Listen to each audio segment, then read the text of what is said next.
Hello. Hey, yeah, so I'm gonna talk about the film The Green Knight. It's rated R for, let's see, some sexuality, graphic nudity, and violence. Yeah, so when it comes to like the scope of like rated R, this film has a lot of stuff in it in terms of like why films are rated R. Yeah, so The Green Knight is about 2 hours long. 89% of critics on Rotten Tomatoes gave it a good review. The consensus being The Green Knight honors and deconstructs its source material in equal measure, producing an absorbing adventure that casts a fantastical spell. And 50% of audience members gave it a good review, and I don't really blame them. This film, I'll explain why it's probably 50%, but yeah, audiences say, for better or for worse, the beautifully filmed Green Knight is a different take on a classic story that takes its time in the telling and leaves a lot open to interpretation. So the premise of the film, an epic fantasy adventure based on the timeless Arthurian legend, The Green Knight tells the story of Sir Gawain, King Arthur's reckless and headstrong nephew, who embarks on a daring quest to confront the eponymous Green Knight, a gigantic emerald-skinned stranger and tester of men. Gawain contends with ghosts, giants, thieves, and schemers in what becomes a deeper journey to define his character and prove his worth in the eyes of his family and kingdom by facing the ultimate challenger. From visionary director David Lowery comes a fresh and bold spin on a classic tale from the Knights of the Round Table. It is in English, stars Dev Patel, Alicia Vikander, Joel Edgerton, Sarita Chowdhury, Sean Harris, Ralph Ineson, Kate Dickey, Barry Keoghan, Aaron Kellyman, Helena Brown, Emily Hetland, Anthony Morris, Megan Tiernan, and directed by this guy, David Lowery. So I guess I'll give my thoughts on it now. Yeah, so watching this film, yeah, it feels so fantastical. Not because just it's like a medieval film, but also because it's like watching like a painting. It is so ambitious and so artistic, and like the audience members say in their critic consensus, is so open to interpretation.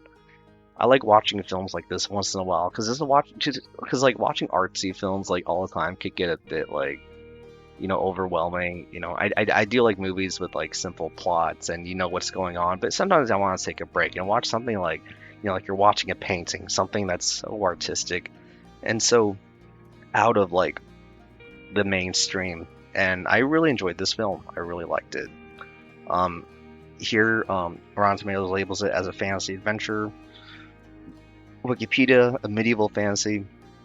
Um, yeah, basically. But like, it's such a unique fantasy medieval film because the main character kind of goes on this journey in this environment, and I think the sort of conflicts and experiences that he runs into are just I don't really see that a lot in medieval fantastic fantasy films, and there does seem to be, on the surface level at least, like a huge sort of feminist vibe to it, especially the way, like in a very artistic way, like women and females and just like femininity is like represented on the screen, like something like with such large scope and like sort of like direct visuals that I just don't really see in a lot of films. So it was kind of refreshing in that way too.